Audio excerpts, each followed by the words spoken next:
we talked about today.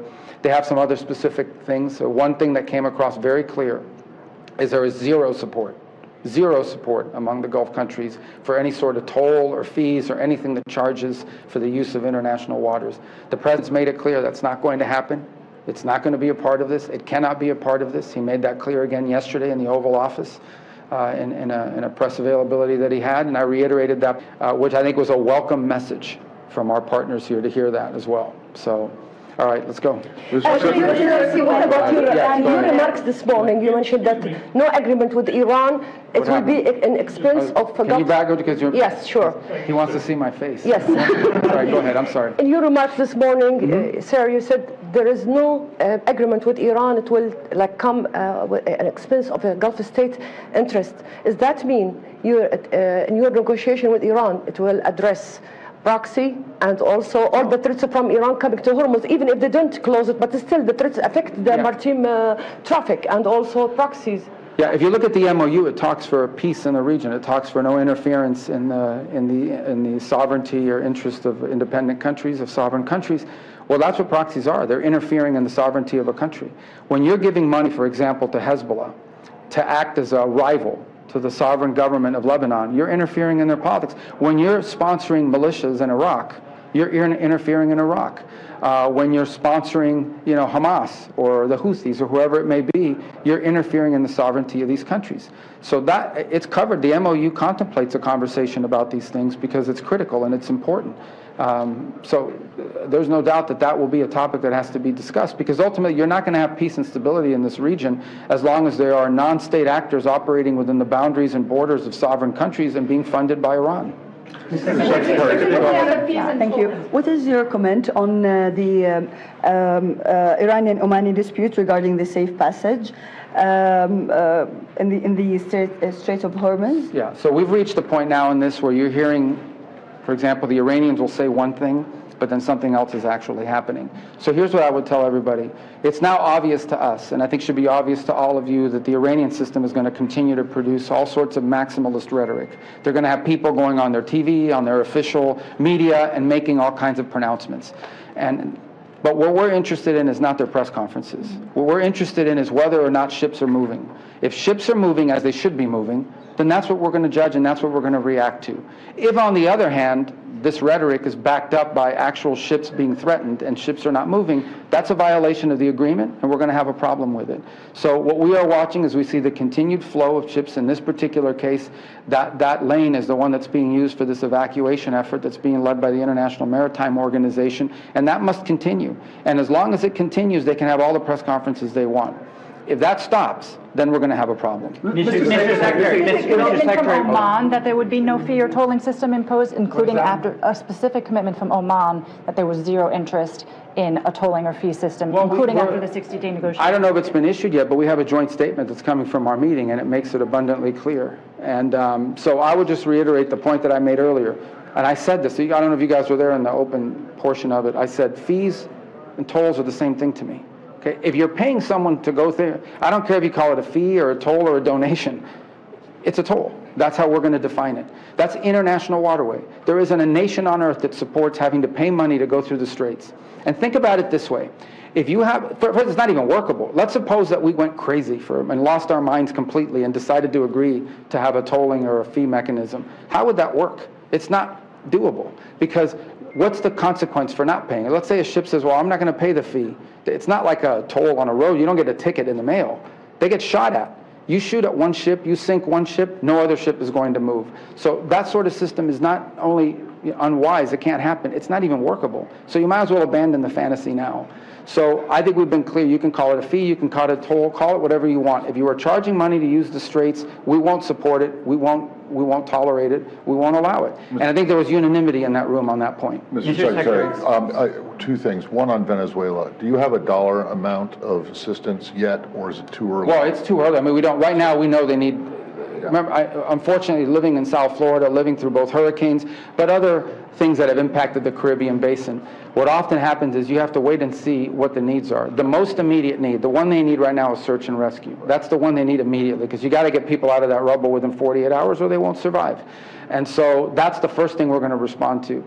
In the process of that response, we'll begin to assess what else they need. It is my guess, based on, what I know about these sorts of things, that they're going to need a place. How do you house all of these people in the short term? So we'll have a better understanding of that. It's not even 12 hours yet. Right. So we don't have a number on it yet, but I know the president's made a full commitment to being supportive of Venezuela. And then secondly, are you aware, has any, or are you aware of any of the frozen money that Qatar holds being transferred already to Iran? Well, I'm not aware of that. I don't think anyone in our system has said that. So I don't know if you're responding to some news or anything that's out there, but as of right now, we're not aware of any money, nor have we agreed for any money to be transferred. Okay, so that all that money is still there? As far as, that's our understanding. And there's no agreement on that point, so that better be the case. More about the outcomes with the meeting with His Majesty the King today, please? It was very positive. Look, again, we just came, first of all, this is a long-term relationship. We've been here for decades,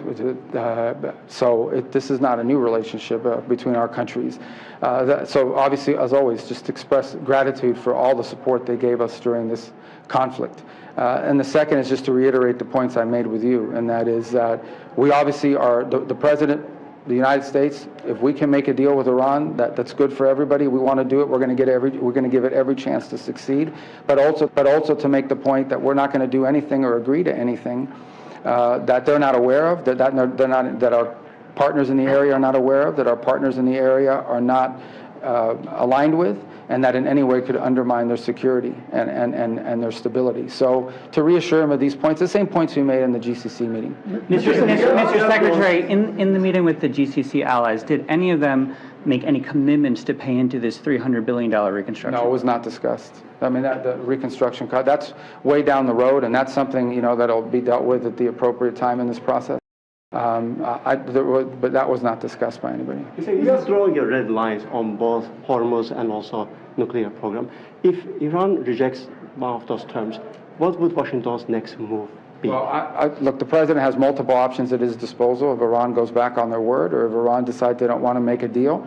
Let's hope that's not the case. We don't want that to be the case. We're going to give diplomacy every chance to work. We've got a good team working on it. And so if it doesn't work out, the president knows what his options are. But I'm not going to discuss what those options are with you. But the president has a lot of options at his disposal. On Oman. Very blunt terms to describe Iran's leadership. You used to call them. You did. Yeah. You used to call them religious theocratic lunatics. Do you still believe that language applies to the leadership today? Well, look, it's not that I believe it. It's the fact of the matter. I mean, the Iranian system is led by clerics, radical clerics. That's what it's always been led by, and that's what it continues to be led by. That said, we also have to manage the geopolitics of the situation. And then there's if they've changed their mindset, or if they've changed their approach to their relations with the United States and their neighbors, then we're going to give this thing a chance to work. Maybe this changed. I'm not saying it has. I'm saying the president wants to explore whether that's the case.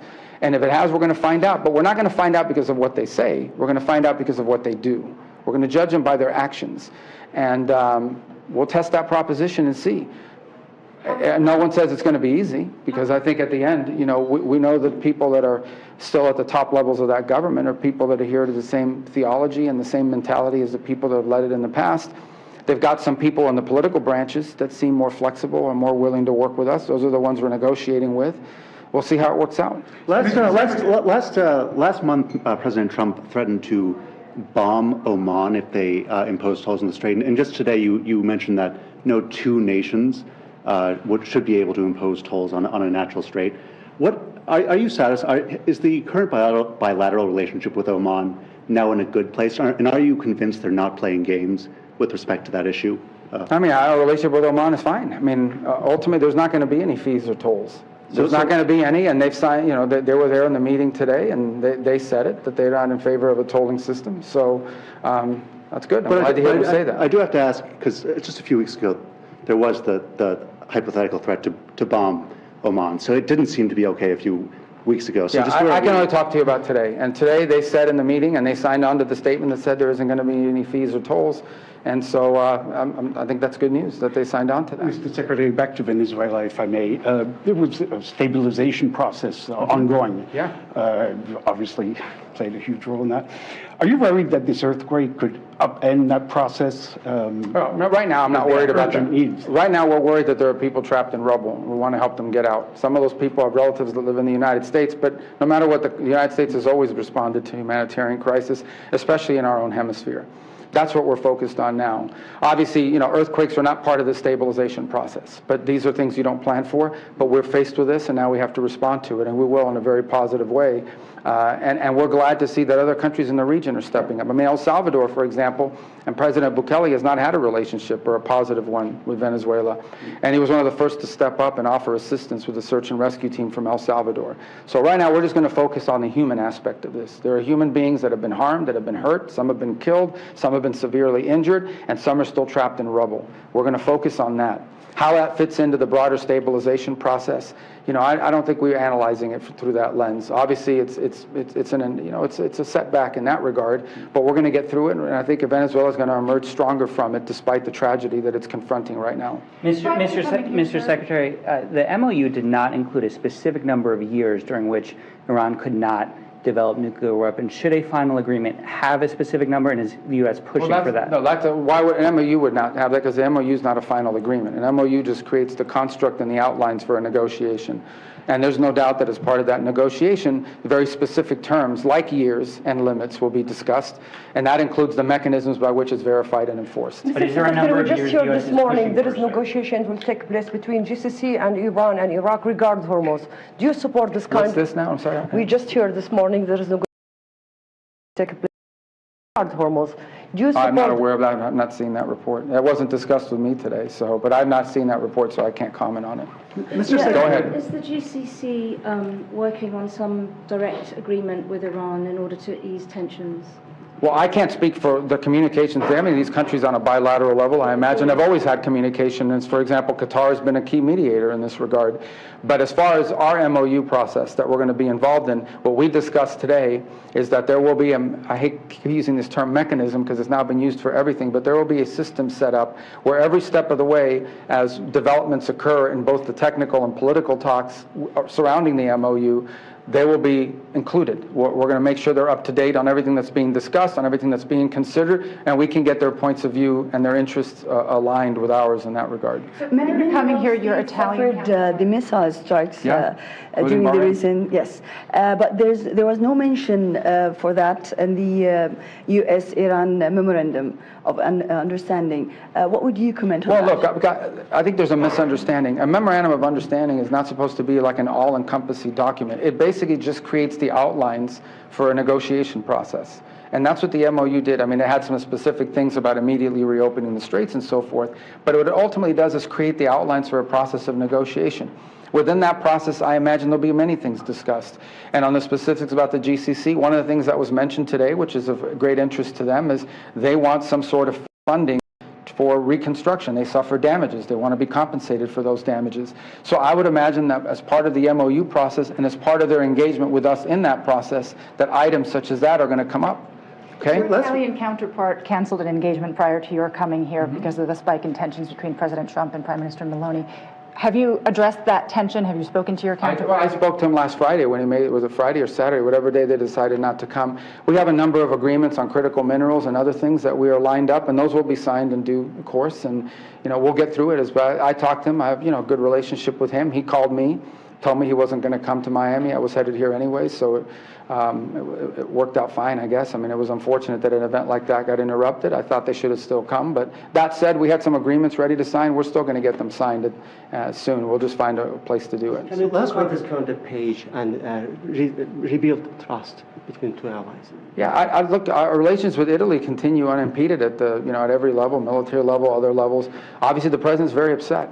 He feels like not just Italy, but other countries in a time in which we were confronting a threat, not just to us, but more particularly to Europe. Many European countries did not step up and do enough. They weren't there, Italy, unfortunately, among that. But, we'll work through that, but his points of view on this have been very clear. Should not be surprising to anybody. He's been repeatedly. He said it again yesterday. He has, and I'm sure those points will come up again during the NATO summit in a couple of weeks. Last week, Vice President Vance said in the Situation Room that sometimes President Trump is frustration because every time... Not in the Situation Room. You're talking about the briefing room. Yeah. What are you doing in the Situation Room? How do you know? Okay. He said that President Trump... अमरीकी वज़ीर ख़ारजा Marco Rubio Manama में गुफ्तगू कर रहे थे। उन्होंने कहा कि खलीजी ममालिक से तामीरी बातचीत हुई है। साथ ही उनकी जानिब से ये भी कहा गया है कि आबने हरमुज़ में कोई टोल फीस नहीं होगी। सदर ट्रंप का आबने हरमुज़ पर 2 टोक मौक़िफ़ है। उन्होंने कहा कि खलीजी ममालिक की जानिब से कुछ तहफ़्फ़ुज़ात का इजहार किया गया है। खलीजी ममालिक से तामीरी बातचीत हुई है। उन्होंने कहा कि आबने हरमुज़ में कोई टोल फीस नहीं वसूल की जा सकती। साथ ही उनकी जानिब से ये भी बताया गया कि सदर ट्रंप को कुछ तहफ़्फ़ुज़ात हैं। खलीजी ममालिक ने कुछ संगीन तहफ़्फ़ुज़ात का भी इजहार किया है। आबने हरमुज़ पर टोल या टैक्स के खलीजी ममालिक की बिल्कुल भी हिमायत नहीं करेंगे। खबरें और भी हैं, शामिल होंगी इस ब्रेक के बाद, साथ रहिए।